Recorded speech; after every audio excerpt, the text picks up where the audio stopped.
Hi everyone, welcome back to What If Money. Let me ask you something. What if I told you the biggest winner in sports isn't the team, isn't the league, and isn't even the athlete? It's the thing sitting next to the game. The thing that doesn't need a comeback story, doesn't need a championship, and doesn't even care who wins. Sports betting. And today, we're not doing moral panic. We're doing what we always do on this channel. Follow the money. Let's start with the scale of this thing, the "wait, it's that big" moment. In the US alone, the legal sports betting handle, that's the total amount of money wagered, hit about $150 billion in 2024. From that massive pool of bets, the sportsbooks themselves kept about $13.7 billion as revenue. And yes, kept means after paying out all the winners, that's what the house got to call their own. Now, this isn't just an American story. Zoom out to Canada. In August 2021, the country legalized single-event sports betting, completely changing the game. By April 2022, Ontario had launched its own wide-open regulated online market. Fast forward to today, and that single province has nearly 50 operators running over 80 different gaming websites.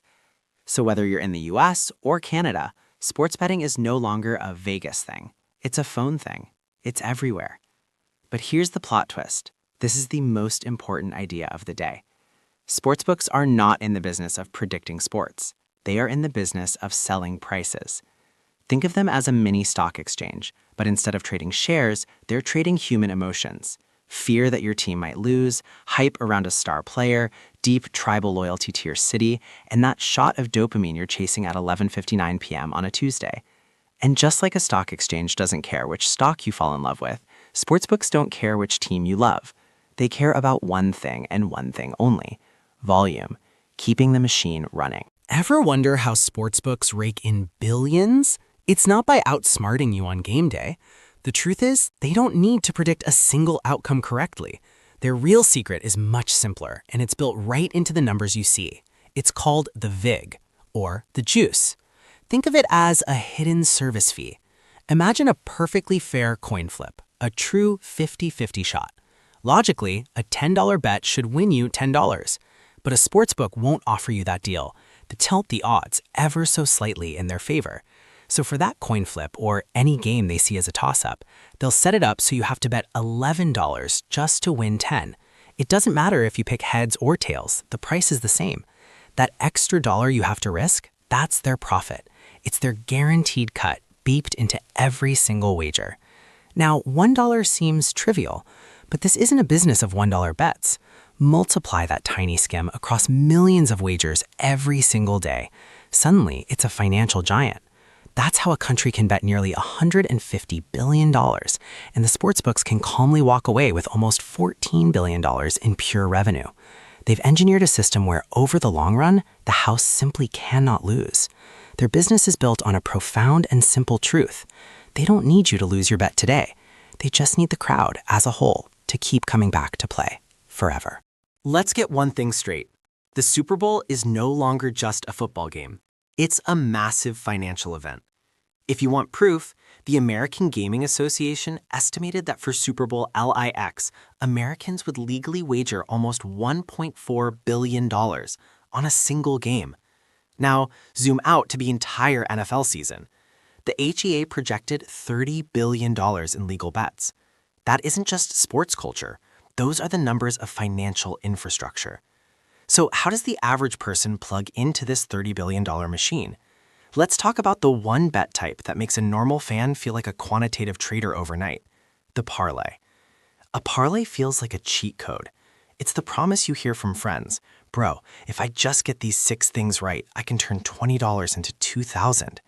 It's the dream of a massive payout from a tiny stake, a lottery ticket that you feel smart enough to win. But here's the reality sportsbooks count on. Every single bet you add to that parlay, every leg, doesn't just make it harder to win. It quietly, mathematically, tilts the true odds further and further in the house's favor. It multiplies their hidden edge. That's precisely why you're constantly bombarded with promotions for boosted odds and same-game parlays, because complexity is profitable. And make no mistake, this is the exact same rule as in finance. The more complicated the product gets, the more the person selling it usually makes. The fine print is where the profit is hidden. Now, whenever this much money is involved, one word inevitably comes up: match fixing. But the classic conspiracy theory that the World Cup final is scripted or the biggest NFL games are rigged, that's usually not how reality works. The top-tier leagues, the NFL, the NBA, the English Premier League, are under an intense microscope.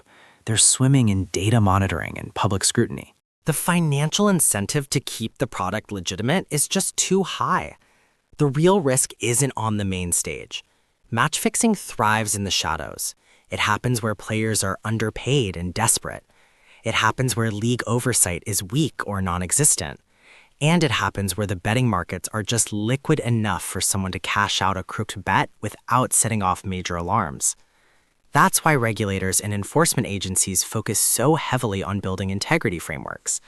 They aren't just watching the star quarterback, they're monitoring the entire ecosystem for signs of corruption. Because when a sport transforms into a $30 billion market, the game on the field is only half the story. The other half is a high-stakes financial game, where the seduction of a life-changing payout can obscure the real odds, and where the weakest links in the chain are always the ones most likely to snap. Let's talk about the money part of sports betting that rarely gets explained. It can be a bridge, a dark bridge. It starts with what feels like harmless entertainment, but that bridge is built on 3 pillars: massive cash flows, clients who fall into debt, and networks designed to move money with blinding speed. This isn't really about sports. It's about cash flow and the gaps where law enforcement can't see. That's where betting crosses over into the world of crime finance. Take the case of Owen Hansen and his O-Dog enterprise. The FBI called it an international criminal enterprise. It was a sprawling network built on illegal sports gambling, but it was also tied directly to money laundering and large-scale drug trafficking. When Hansen was sentenced to over 21 years in prison, the Department of Justice wasn't just talking about a bookie. They were talking about dismantling an entire criminal infrastructure that used sports betting as its engine. This is why governments step in. Legalizing and regulating isn't just about collecting taxes. It's about pulling this activity out of the shadows and into systems with oversight, auditing, identity verification, and tax reporting. It's about building guardrails on that bridge. Look at Ontario, Canada. Since its regulated market launched in April 2022, it's not just that there are more betting apps on your phone. It's an entire economic layer. You have licensed operators who have to follow rules, you have consumer protection laws, and you have a measurable economic impact with real tax revenue and jobs. When you see dozens of regulated sites available, that's not just trivia, that's market depth. It's what gives people a safe, legal alternative and actively pushes them away from the risky offshore sites where guys like Owen Hansen operate. Now let's bring this down to your real life, your real money. Sports betting becomes dangerous to your personal finances for one powerful reason. It converts entertainment into a high-frequency financial habit. This isn't about placing one bet on the Super Bowl anymore. It's live betting happening minute by minute. It's micro-props on every single play. It's constant notifications pinging your phone, and bonus bets that are designed to feel like free money but are engineered to keep you playing. And here is the trap. Your brain treats it like a game. The flashing lights, the quick results, the feeling of a win, it's all gaming. But your bank account, it treats every single transaction like a bill. So if you're trying to protect your money, the rules that actually work are simple and non-negotiable. First, set a hard entertainment budget, like you would for Netflix, and when it's gone, it's gone. Second, never chase your losses. Chasing is how one bad night spirals into a terrible month. Third, avoid high-complexity bets like parlays if you don't truly understand the math behind them. And finally, watch the promos. That bonus almost always has strings attached that push you to bet more, not less. This isn't about being good or bad. It's about recognizing the product for what it is. Sports betting is designed to maximize your time on app. Know that, and you stay in control of your wallet. You're watching the game, and you see them. The odds, scrolling relentlessly across the bottom of the screen. a constant flickering reminder that there's another game being played underneath the one on the field. We've been told this is just a modern form of gambling, a simple bet on who wins or loses.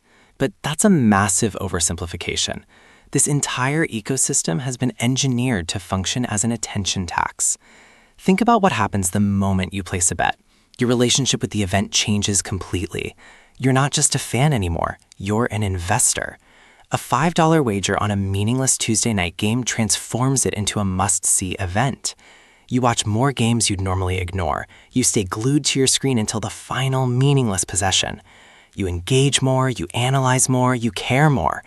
That captured attention is the most valuable currency in modern media, and that's the real money story. Because when millions of us are paying this attention tax, the value of the product skyrockets.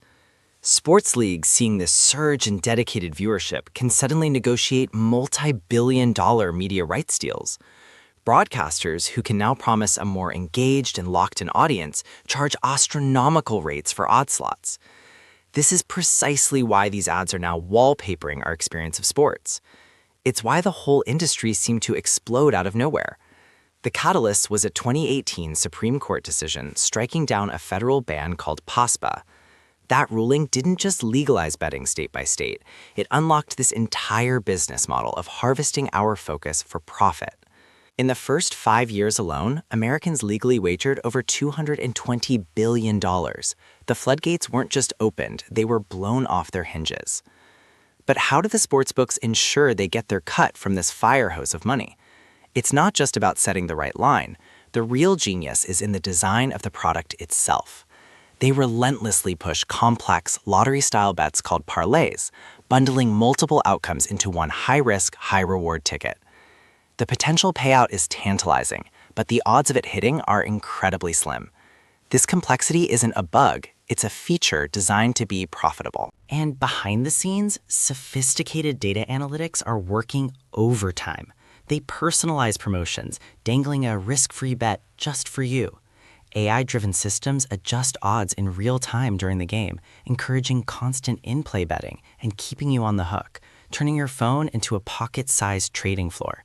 Every part of the experience is optimized to hold you captive. And that brings us to the crucial part for all of us. This finely tuned machine, sold as entertainment, carries immense risk. The line between harmless fun and financial damage is thin, and it's designed to be blurry. We are already seeing the fallout. Studies now link the legalization of sports betting to higher credit card debt, reduced savings, and even a significant jump in bankruptcy rates. And the concern is growing. A 2025 Pew survey showed that nearly half of young men now see legal sports betting as a bad thing for society, a huge jump in just a few years. So while leagues promote betting with one hand and preach about integrity with the other, individuals are the ones navigating the real-world consequences.